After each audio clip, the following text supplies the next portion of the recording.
Yeah, probably a couple 100,000. We good to go? Okay, we are good to go. Good evening. I'm Jeff Mattern, Church Council Chair. Welcome to the Fall 2022 All-Church Meeting. We've started these all-church format meetings a while back, and we do them every 3 to 4 months. And the whole idea is to keep you informed on and engaged in the life of our church. So let's first take a look at our agenda for tonight's meeting. We'll start with prayer. Then we'll go over some administrative items about tonight's streamed event. Pastor Clay will update us on some happenings at the big church. We'll hear a brief update from Staff Parish Relations.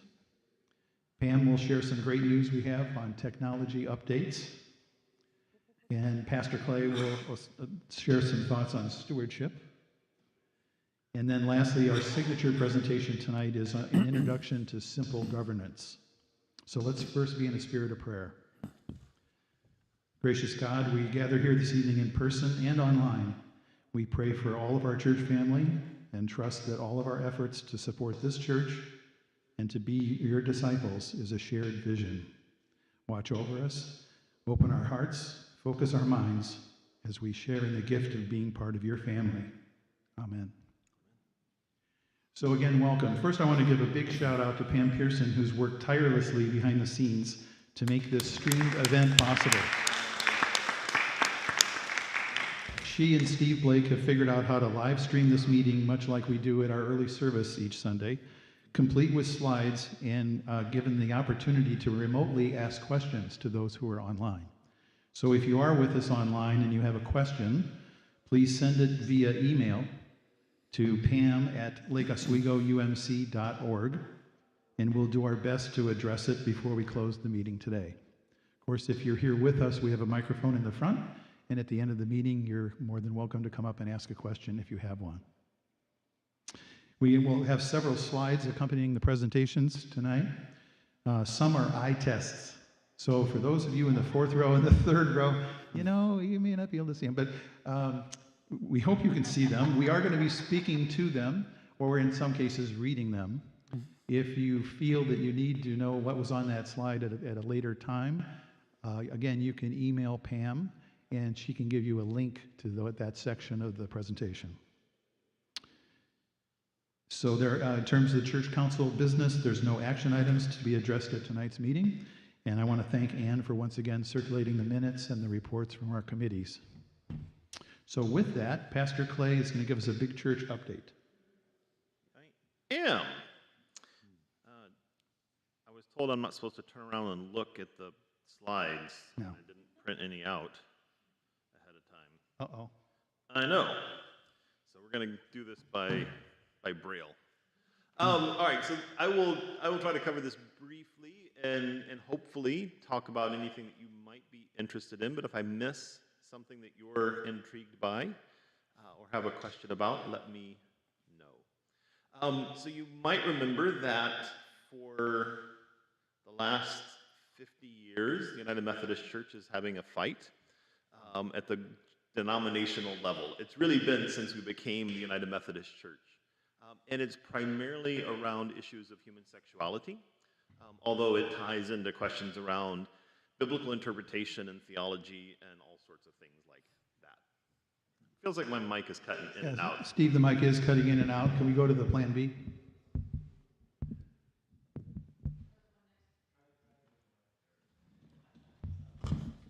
So, let's see. Yeah. Things have really been tumultuous in the last really 6 to 7 years. You might remember that the 2016 General Conference, there was lots of stress and strain. There were rumors at General Conference that people were about to put together a proposal that the church would divide and split. That didn't happen, but what did happen is that in 2016, the General Conference, asked the bishops to put together a group of people who would draft a way forward to try and get out of the every 4-year fight that we kept having. So there was a commission established called the Commission on the Way Forward. they brought some proposals to General Conference, and there was a special General Conference in 2019 that didn't go the way that anybody expected, which is often how it goes with General Conference. So 2019, we adopted what was called the Traditionalist Plan, which maintained our current Book of Discipline restrictions against same-sex marriage and the ordination of LGBTQ folks, and strengthened some of the potential penalties for churches, conferences, or individuals who participated in those. That was not what the commission was recommending, but that's what happened. It was a real tight vote. It was 53 to 47% out of the 1,000 or so voters. It was clear even then in 2019 that there was a lot more work to do about how are we going to really get out of this, because nobody felt like this had really made any change or progress. So the anticipation was that in 2020, at the 2020 General Conference, which again, we do general conferences are every 4 years unless there's a special one. So we had one in 2016, the special one in 2019, and then the 2020 General Conference, we are anticipating that there were some proposals out there, one called a separation through grace, so reconciliation and peace. It had a lot of fancy church words. And then a new one that came out called a Christmas covenant. And the anticipation was at 2020 we would adopt one of those that would allow for an easy separation for some of the churches who chose to leave the United Methodist Church. That would try to make it as painless and as systematized as it could. And then COVID happened, so the General Conference scheduled for 2020 didn't happen. It got initially rescheduled for 2021. That became obviously not going to work. It got rescheduled for 2022. Obviously, that wasn't going to work. And so now the 2020 General Conference is scheduled for 2024. I don't know if they will call it the 2020 General Conference or if they will call it the 2024 General Conference, but the people who are elected to serve in the 2020 General Conference will remain on the delegations for that conference. So in the interim, groups got pretty frustrated by the inability for things to change. There's been an advocacy group that formed coming out of 2016 called the Wesley Covenant Association, that was primarily around folks who are more conservative or traditionalist around issues of human sexuality. And on May 1st of this year, of 2022, the Wesley Covenant Association launched a new denomination called the Global Methodist Church. And since that time, since May 1st, we've seen a number of congregations choose to disaffiliate from the United Methodist Church. That's happening primarily in the South, in Texas and the Southeast, but it's happening everywhere. There are a handful of churches in Oregon, Idaho, who are considering disaffiliation, but who have not yet made a decision on that going forward. The complication is that there's no eased process for a church to separate out and to disaffiliate. And so it's almost a case-by-case, church-by-church basis about what it takes for them to disaffiliate. And usually that involves some exchange of property, money, those kinds of things. Everything that we own as a congregation in the United Methodist Church belongs to the conference. We hold it in trust, but it isn't ours. Not our bank assets, not our building, not the chairs you're sitting in. Any real and tangible property we hold in trust. And that trust clause in our Constitution is held up. So that's why this is a really slow process, is that we're basically, when the church is choosing to disaffiliate, it is if a particular conference hasn't set their standard, here's how we're going to let you go, it's a church by church, case by case. And there have been lawsuits and arguments between churches and groups of churches and conferences, and it's a big mess. Most of the churches who have disaffiliated would consider, in the U.S., and they would consider themselves more traditionalist or conservative. And again, it's primarily in the Southeast and in Texas. There are some very progressive churches who've also been considering or even have disaffiliated as well. So it does happen on both ends, but that's not what's primarily been the movement. In early September of this year, there was a sort of very surprising moment when all but one of our active African bishops issued a very strongly worded letter rejecting the work of the Wesley Covenant Association, the Global Methodist Church, and a group called Africa Initiative, which was connected to some of the other groups in the U.S., the Wesley Covenant Association, the Good News Movement, and groups like that. Basically saying we are United Methodists, we're going to remain United Methodists, and we don't want these folks working in our conferences, within the bounds of our conference. That was quite surprising for a lot of folks. There's a lot of history in that, and we can talk about that at length another time. But where it leaves us as the United Methodist Church in the United States is that a significant number of our more conservative congregations have left, are in the process of leaving, or are considering leaving. That's not all of them, and it's not universal. The legislation that seems to have the most momentum behind it is legislation proposed by folks from Africa and the Philippines called the Christmas Covenant. And the Christmas Covenant allows for continued connection for mission and ministry, but allows for a lot more regional autonomy. And so it puts all of us as global United Methodists, but around the world, right, on a more equal footing than we have been in the past in terms of legislative power and influence and leadership. What will likely happen if the Christmas Covenant is adopted is that the United Methodist Church in the United States would be its own regional body and have some ability to be more flexible around issues of ordination and marriage. And churches in Africa and the Philippines and elsewhere would have that same kind of autonomy over their region.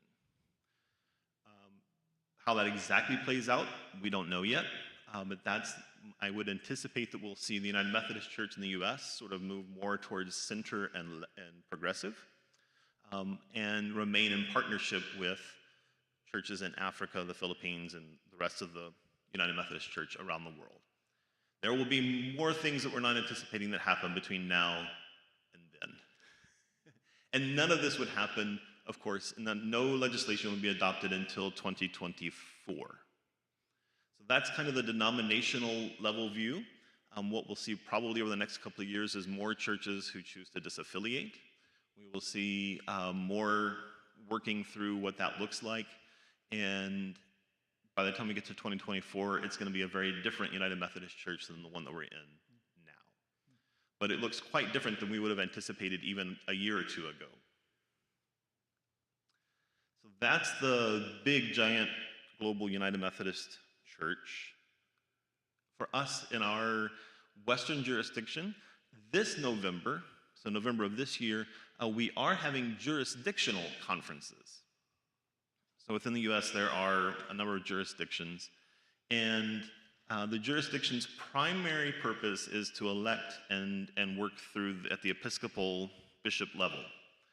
We will be electing some new bishops this year in November, 3 or potentially 4.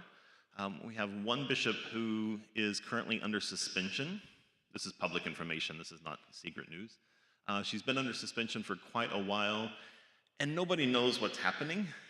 So it is possible that Bishop Kirkano would retire or could potentially have her status revoked as a bishop. It could also be that she continues to serve as a bishop. I've not heard, nobody knows anything. We're in the midst of waiting for that to shake out. So that's why I say we know that there are at least 3 positions in our jurisdiction, and there may be 4. And then they would be assigned to the various Episcopal areas. So we share a bishop, as you know, with the Pacific Northwest Conference and with Alaska. So we will get a new bishop because Bishop Elaine Stanovsky, who's been serving with us, is retiring. So January 1st, we will have a new bishop. I don't know who it will be. There are 20 or 30 people who've put themselves forward as candidates. And the way the Episcopal elections work, it could be anybody else. Any elder in good standing in the United Methodist Church can be elected bishop, even from other conferences or other jurisdictions, etc. So almost always it's somebody in your jurisdiction that you elect because you know them, you know their leadership, but sometimes strange things happen. So we'll have new bishops assigned to us and all the other conferences effective January 1st. And that will continue through until the normal pattern of election and assigning of bishops comes around again in 2024. So in 2024, summer of 2024, I don't know if we would elect new bishops because the bishops who we elect this year in November might still have more terms to finish, but they would be potentially reassigned. So it's an interim appointment, but not an interim election. Once you're a bishop in the United Methodist Church, you're always a bishop. So there you go. That's kind of where things are. I'm happy to answer questions, either here if you think it's something that we all need to hear, if you just want to talk more about global United Methodist politics. I'll be happy to tell you what it's like to sit and watch it happen, because I was at the 2016, 2019, and 2012 general conferences, and it's a sausage-making experience.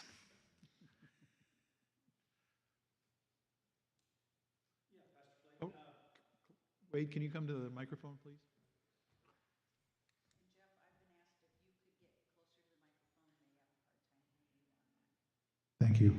Yeah, my question, what is the status of Westpath? Westpath has $28 billion. We're the largest Protestant denomination financially. You've had at least 3 or 4 of the 10 largest churches leave, mainly in the South in Kansas City. Have they taken their money? It's mainly a pension fund. Can you sort of tell us, is that Sure. $28 billion still there, or is it leaving Westpath? Yeah. So the Westpath is, they are primarily the pension fund for clergy and others, but primarily clergy. They also have some work to do around the health insurance stuff. Westpath is an independent organization connected to the United Methodist Church, but they will continue to do their work. One of the things they were really clear about in the middle of all the last craziness of the last 6 years was the pension investments that are at Westpath stay with Westpath. The clergy investments that are there for pensions and retirement stay with those clergy people. So none of that really changes. The pension stays with the folks who have invested in that retirement. One of the things that's being negotiated when churches disaffiliate is making sure that they are paying for their pension, what they owe to the fund for the pension for their pastors. That's part of the financial conversation when a congregation leaves. Okay, thank you. All right. Church life is fun. Everybody should do it. John, SPR, Staff Parish Relations. Okay, so I'm John Geis, been a member here for 6 years. First 3 years, proud member of trustees. Last 3 years, staff parish relations. And it's been a journey. I brought my 3-ring binder. Book of Discipline says you can't chair a committee unless you have a 3-ring binder. John, I hope you, and Linda, I hope you have yours. But Jeff asked me to kind of do a quick update in terms of our team, our staff team. And, you could call them the LOUMC team, I call them the A team. There's not anybody on this team that I wouldn't go into any battle with. But let me just start with our longest tenured member of that team. I'm not going to be talking about age. We have no seniors, but we do have people who've been here for quite some time. That longest tenured person is, any guesses? Bingo. There's no question about that. You know what year she joined us? Pardon me? 03. 1903. It's hard to believe. She's been here. She looks pretty good. Yeah. She's looking marvelous for that time. But if you look at her in May of 2023, she will be celebrating 20 years here. So we probably need to figure out some way to celebrate that. You know, she spent a lot of time with Christian Ed and youth programs and children's programs. She has been officially, for the past 3 or 4 years, our program and clergy director. She basically is coordinating all of the schedules, everything that goes on, building usage, etc. Second most tenured person here. Any guesses? Who? Chris Rust. Oh. Chris Rust joined us in 2006. Amazing. He's been our chancel choir director, always has been, always will be. But Chris also is sort of morphing into a little bit more responsibility. He is partnering quite a bit with our handbell choir director, who we'll talk about a little later. But he also has been working with us on our contemporary worship team, and he has just been a wonderful guy to be here all these years and staying with the program. Next. Who you think is next? Oh man, everybody's failing this test except for Stacy. Pam Pearson. Pam. Now, Pam and I had a conversation today about when exactly did you join? And we're still a little fuzzy on this, but our best guess is about 2013. And, you know, if you talk about the master of communication, you talk about the master of single-handedly bringing us into the live stream world, it's all about Pam Pearson. But every time you see your quick news, every time you see your spotlight, you just got to say, hey, that's some pretty doggone good communication that comes out from that lady.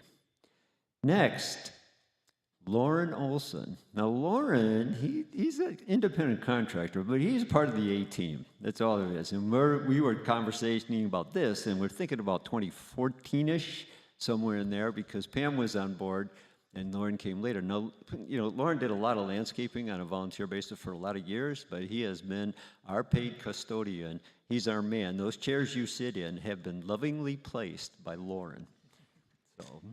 But he keeps this place alive. Next, Kelly Bradley. Kelly has been our receptionist for the past couple years, but Kelly, surprisingly, I didn't realize this, joined us in 2016. She ran the play park for about 3 or 4 years.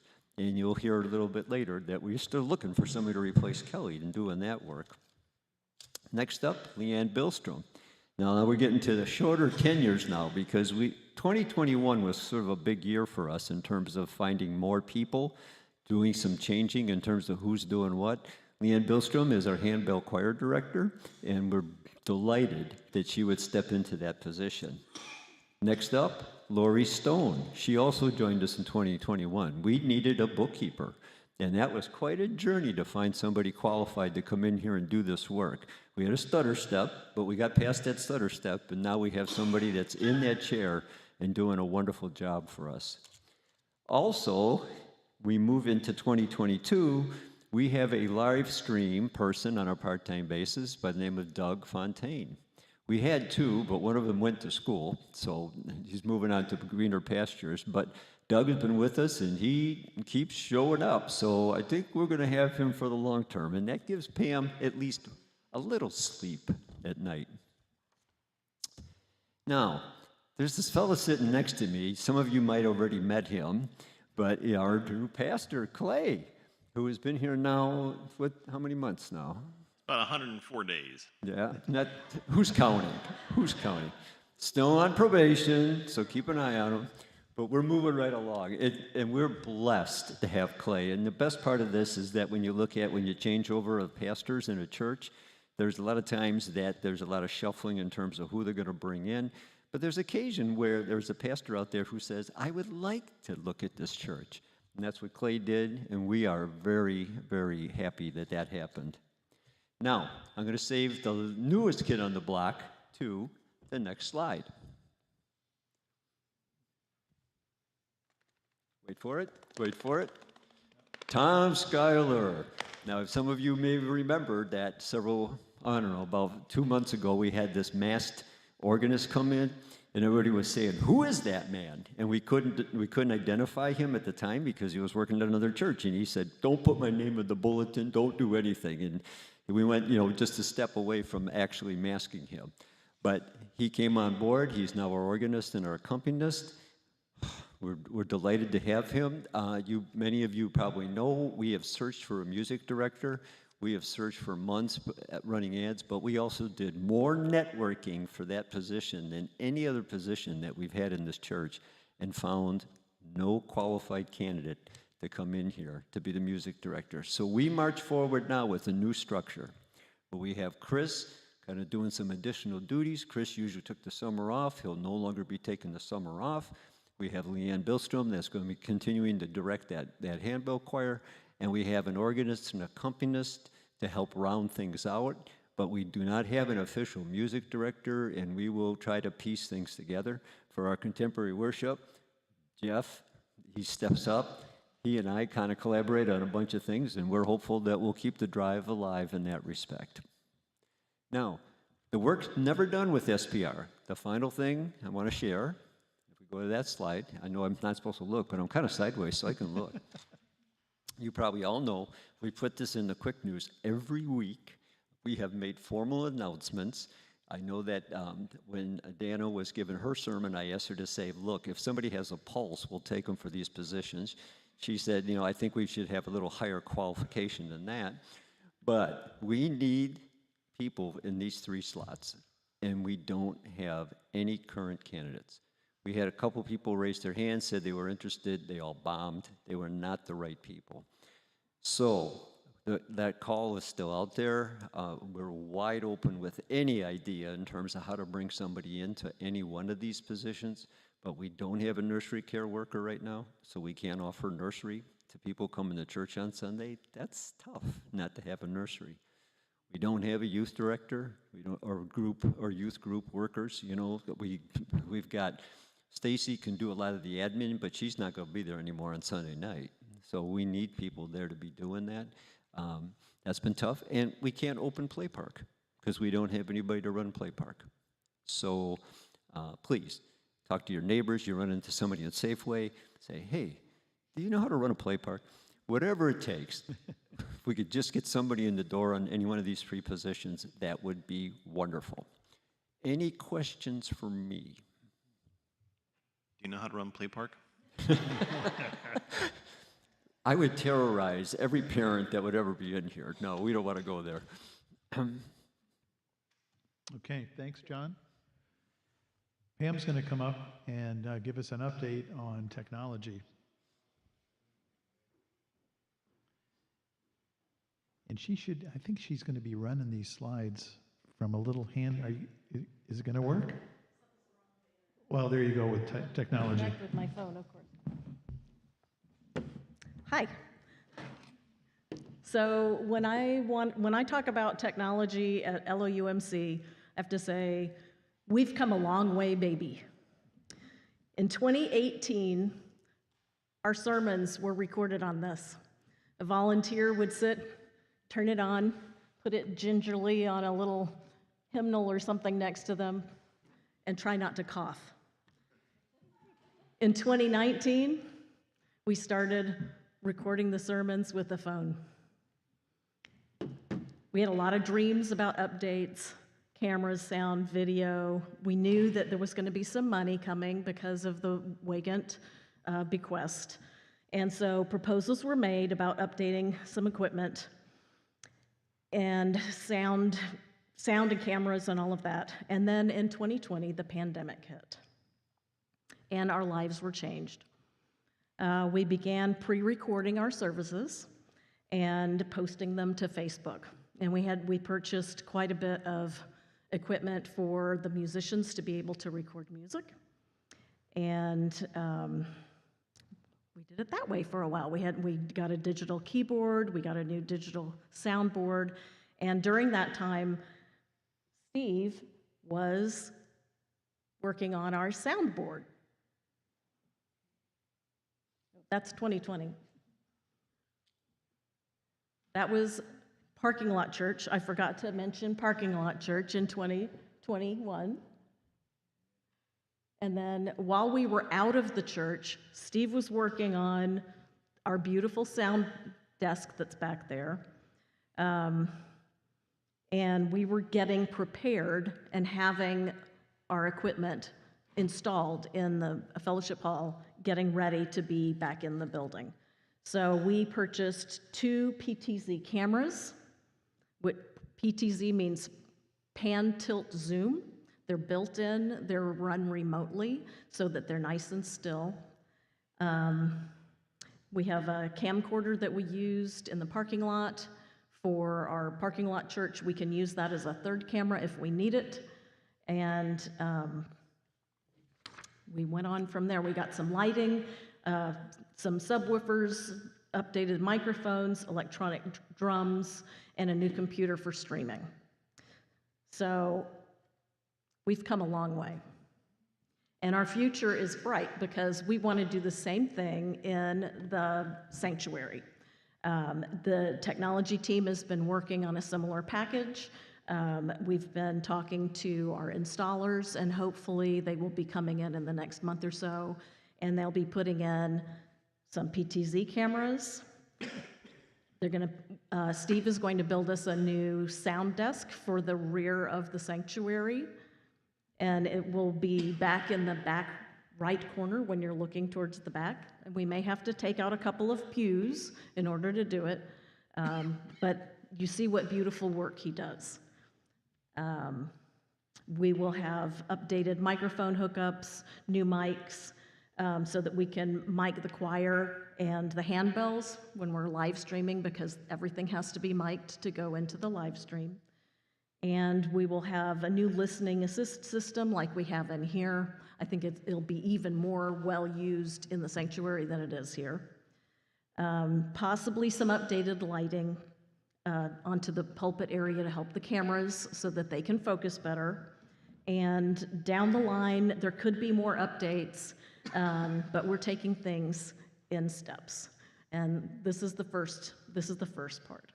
And you may say, why are we continuing to live stream when we don't have the pandemic anymore or as badly, and we're in the church? And our number one reason is that the internet is our new front door. New people shop for churches online, and they want to see the building and the people. They want to hear sermons before they even step in the door.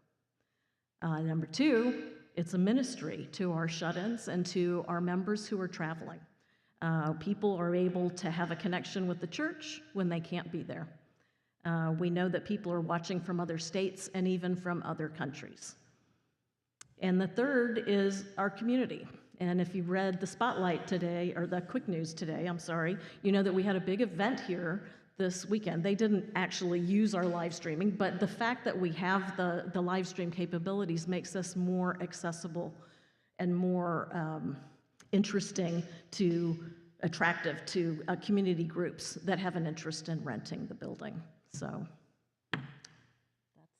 that's what I know. Does anyone have questions for me?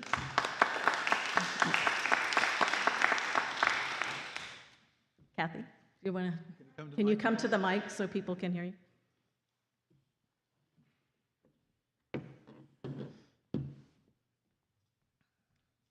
I'm assuming such, but are the funds already set aside for these upgrades? Yes, the funds have come from the Wagant bequest, and we've only used a portion of what was designated for technology.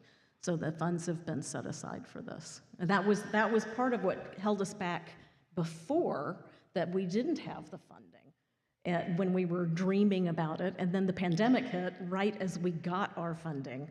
And so we just had to take it a little bit at a time. Thank you, Pam. Well done. Now we've got Pastor Clay and some thoughts on stewardship. Speaking of funding, just wanted to give you just a quick couple of notes about stewardship, because it's stewardship season. As you know, we do this in the fall. And I know that every pastor has a slightly different approach to how they handle stewardship conversations. And I just wanted to share a bit with you some of my perspectives, and just so you know where I'm coming from. I know that the last few years have been hard for us as a congregation, like it's been hard for a lot of other congregations. The COVID pandemic had significant impact on almost every aspect of our society, and churches were part of that. And that includes giving. Every church that I've talked to,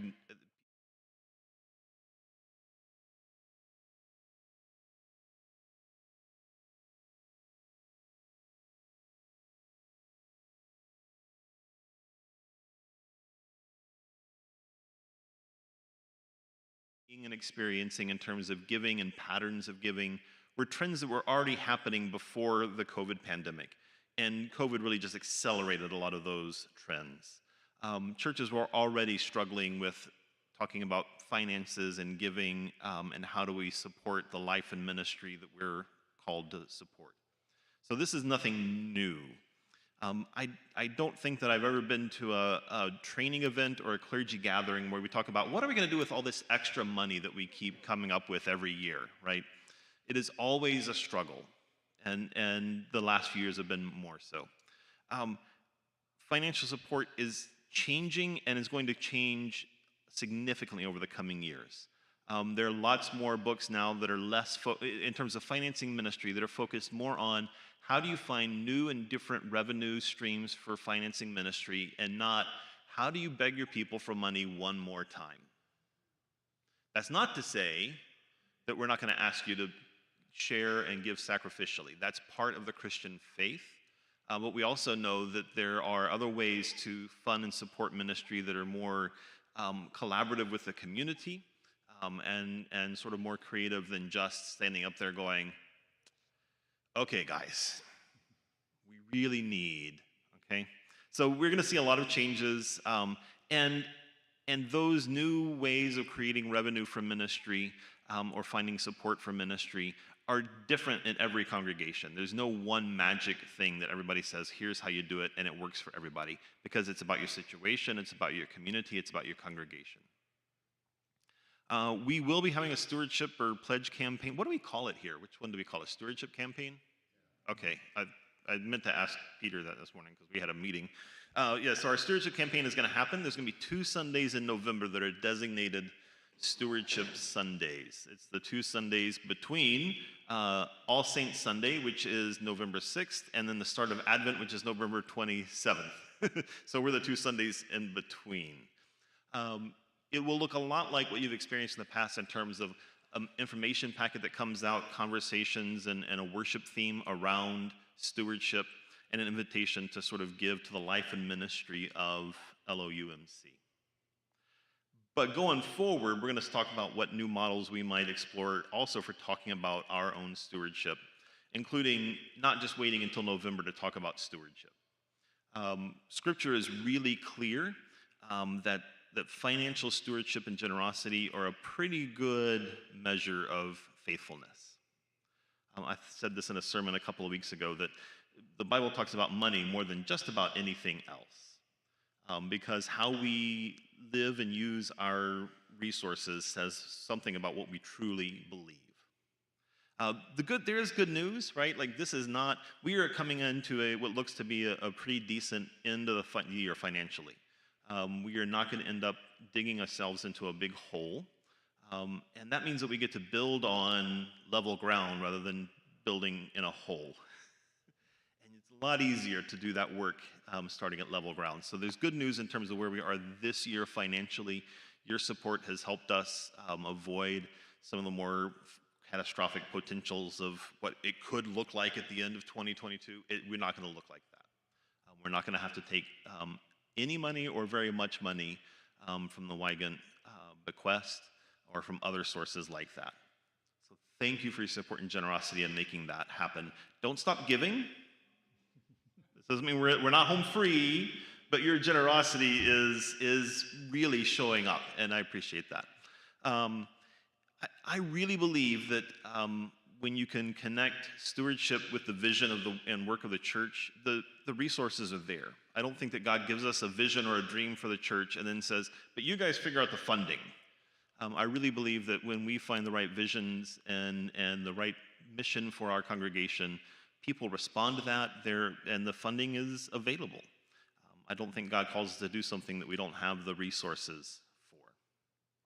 I am really clear that there's no magic returning to how great things used to be. The next several years are going to be tumultuous because we're in a whole new world that we weren't in 3 years ago.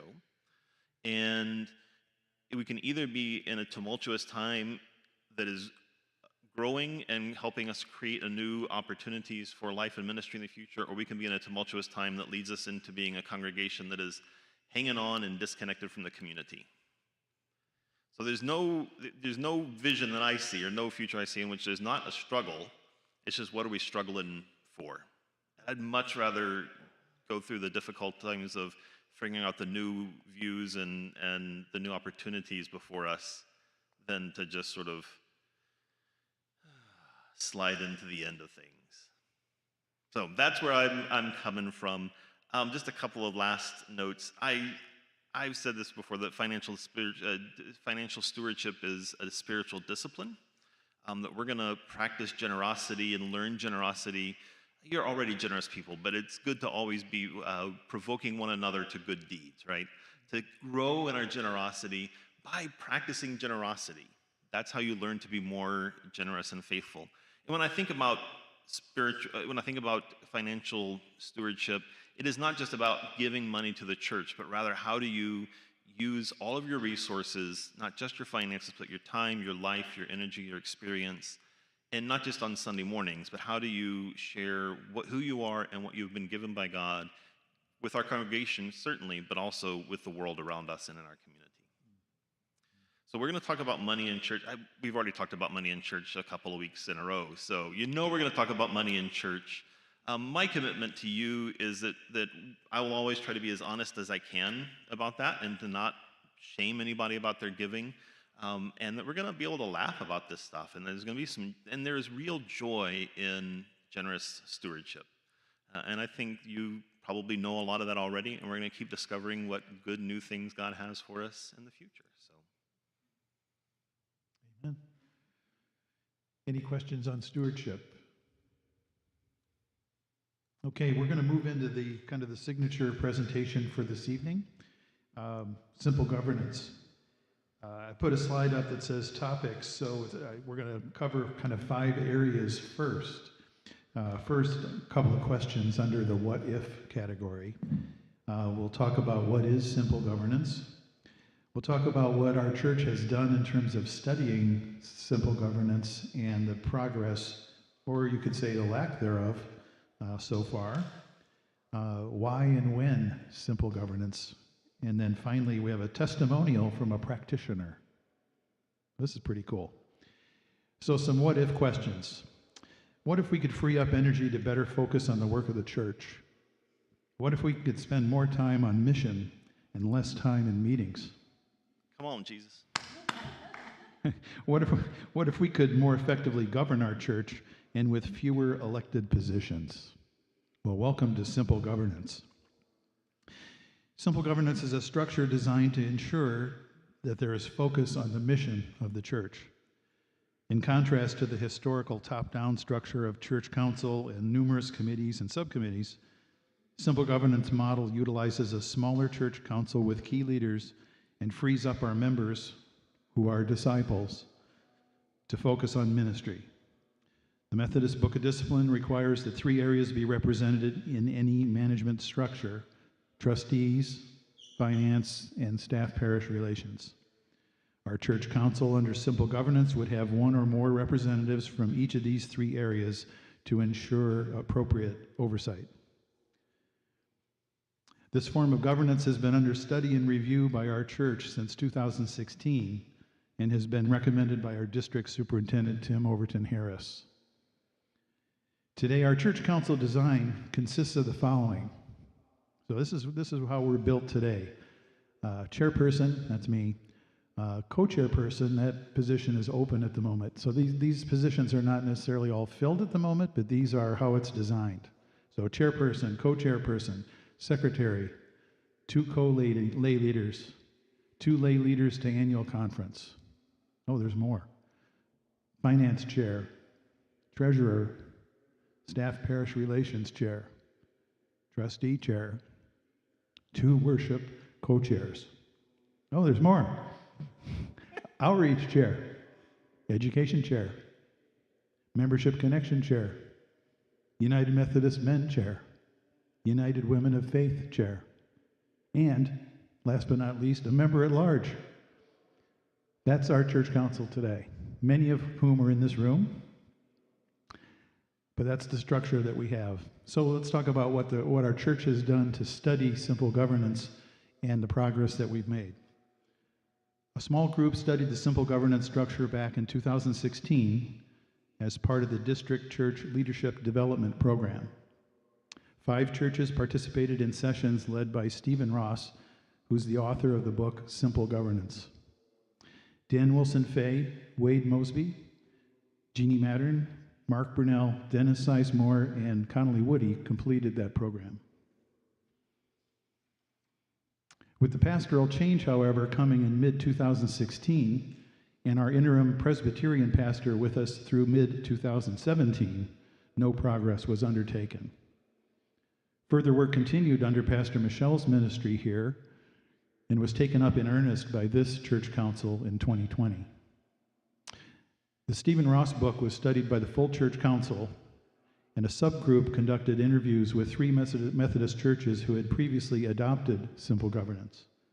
We had the opportunity to meet and interview Stephen Ross and also discuss simple governance in person with Tim Overton Harris. In late 2021, our church council was considering taking the first steps in the adoption process when we were informed of the pastoral change to come in mid-2022. We therefore tabled the concept until we had our new pastor in place. As you'll hear from Pastor Clay in a few minutes, his former church in Hillsborough went through the same simple governance structure transition years ago. How blessed are we to have someone on board with firsthand experience to help us through this process. So why and when? Why? Well, we currently have roughly 20 church members on church council. Most of these people lead other committees, and several are also members on additional committees. We were talking earlier, it's not unusual for people to be on 4 or 5 committees. We struggle to find folks to serve on committees. Many committee members are serving extended terms as the pandemic impacted our opportunities to meet. Studies show people today are willing to devote time to ministries, outreach, community service, social justice, and so forth, but not so interested in attending meetings or being on committees. Simple governance allows or enables ministries to be formed and created so you can focus on efforts in ministry work. Ministries operate without micromanagement from church council or other committees. Ideally, you'd have a church council structure which would have between 9 and 12 members serving 3-year terms. So when simple governance? The church council at our September meeting a month ago voted unanimously to begin the process of adopting the simple governance model. The target date for completion is July 1st, 2023. Much work is needed between now and then, including sharing more information with you and encouraging discussion with our church family. This change of structure will require approval at a charge conference meeting, likely to be called in late spring 2023.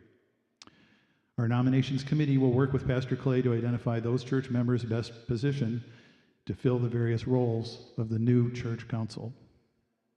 After approval by the charge conference, the new church council would then be in place on July 1st next year. So with that, I'm going to introduce our practitioner, Clay. Who could it be? Yeah, so I will say Hillsborough did the same congregational leadership development process. We did that in 2012. And in 2013, we adopted the single board, simple governance structure. We were one of the early churches to do that in the conference. We did that work before Steve Ross had written his book. So we had to use other books, written by people we didn't know. I will say that I don't think that there is anything like a magic bullet that's going to fix all of the problems at a church. So I don't think that by doing simple governance, suddenly everything is great. I do think that it is a great tool, and for most congregations in most settings, I think it's probably a helpful tool for being more effective in ministry and freeing up time and energy and resources for the ministry that we're called to rather than the ongoing committee meetings that we all know and love. So we spent some time laying out what the possibilities would look like in Hillsborough. And then at our fall charge conference in 2012, at that fall charge conference, we adopted the simple church governance model. We initially had 12 people on the board, and the first 2 years of that board were spent sort of laying out all of our policy handbook. Because when we started looking, there weren't any policy handbooks. Everybody was working by what they remembered we did last year, and oh, go ask Mike because he did that a couple years ago. And I think that, didn't we vote a few years ago? You know how it works. So we spent the first 2 years just developing the policy structure, and then we began that 3-year rotational model, so that terms were 3-year terms, and people would serve potentially 2 terms back to back before they had to step off. What it did for us is it did exactly what we hoped. It freed up time and energy for ministry rather than going to meetings and talking about the things that we want to do. There are still meetings in Hillsborough. There are still groups that get together and plan things. I think at some of those meetings, people even take minutes. But what is different is that we got ourselves out of the habit of meeting because we're supposed to meet. I don't know, Jen and I have this theory that people fill whatever space they live in. It is really hard to live in empty space, and so we fill it up. And I think meetings work that same way too. I very seldom go to meetings, and not just at this congregation, but anywhere where there's not something that somebody will say to fill up the hour of allotted time that you have. Is this a familiar experience for you? I'm not asking you to name names or point fingers. It's human nature. And so in Hillsborough, our single board met initially monthly, but then we very quickly started cutting back to, we ended up at about 6 times a year that we met as the leadership board. And we were down to 9 people when I was appointed here. The board oversees 2 major areas of the life of the church: the policies and making sure that the vision is in alignment with, or the policies are in alignment with the vision. So they don't have to spend a lot of time approving every decision that gets made by people who are doing ministry. So if somebody has an idea, they don't have to get the 7 different committees to approve their idea and then make it happen. In Hillsborough, our practice was, if you had a ministry idea, we asked you a couple of questions. Do you have other people to be on the team with you? We didn't want any lone rangers because that's a really hard way to do ministry. It's not usually sustainable. So you had to have a team of people. You had to have a vision for that ministry that aligned with the work and vision of the church as a whole. And if you needed funding, you had to find some funding. That meant either getting some friends together or funding yourself. We also had a sort of new ministry startup fund in the budget. So if it was, hey, you need a couple $100 to start a new ministry, here's a couple $100. And then if it's thriving next year, we just add you as a separate line item in the budget. All kinds of new things popped up. New ministries started because people were able to just go, oh, what if we, yeah, that sounds fun. What if we, yeah, let's try that. And amazing things happened. Now, it wasn't overnight. It wasn't like we adopted the single board and the next day 75 new ministries started. It took a while. It took a year or 2, but it really did free people's time and energy. You and I all have a limited amount of time and lots of demands on that limited amount of time. There are so many organizations out there that want you to spend your time and energy and money with them. And so instead of inviting you to come spend your time in a meeting that might feel like it's not very productive, we're inviting you to spend your time doing ministry and doing the fun stuff, honestly. One of my favorite ministries that popped up after we went to the single board was, we called it our muffin ministry. And we were Hillsborough was right next to a preschool and 2 blocks down from Pacific University's health sciences campus. So on every morning, people are all over that neighborhood, going to the preschool, going to the college, etc. And so we just started, somebody came and said, what if we just gave out muffins and coffee and hot chocolate one morning a week? And we didn't do anything else except that. It was not bait and switch, like, hey, now that you've eaten our muffins, would you like to come talk about Jesus? It was just genuine relationship building and caring for our neighborhood. And I thought, that is the stupidest thing I have ever heard. Nobody is going to come eat muffins from a church at 6 a.m. But it was a ministry team. They answered all the questions, and we said, sure. So at its peak, pre-COVID, 75 to 80 different people were often stopping by on Wednesday mornings. There were real relationships that were established between those who were serving muffins and the students. Hey, how'd that test go last week? The bus driver who had dropped the kids off at the elementary school would circle the parking lot and come and park the bus across from the church, come out and get her coffee and muffins. It really became a hub of activity and relationship because there was time and energy, and nobody said no. And that's one of the beautiful things about the simple board, the simple governance and single board model, is that there's a bias towards yes and trying things, as opposed to feeling like you have to jump through a lot of hoops to get to try something new. So that was our experience. It's been great. I can talk more details with you. It is a culture shift for United Methodists. It is not an easy thing for us to do because we're really used to sitting in meetings and planning and talking about the plans and then debating the plans and then reviewing the plans and then sending the plans to someone else. That's just how it's in our DNA.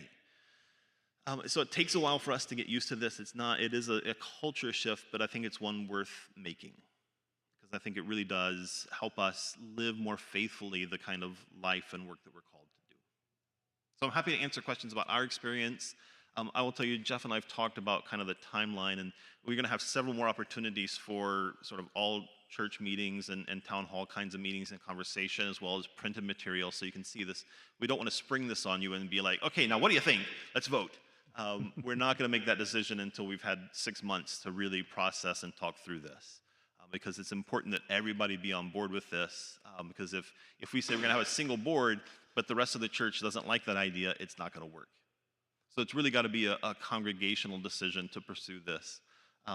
And we'll answer lots of questions along the way and try and tell you why we think it is a good way to go. But I will tell you, it's not magic. It's hard work. It doesn't immediately change things, but I really do think it's an important tool for freeing us up for the kind of ministry that we're called to.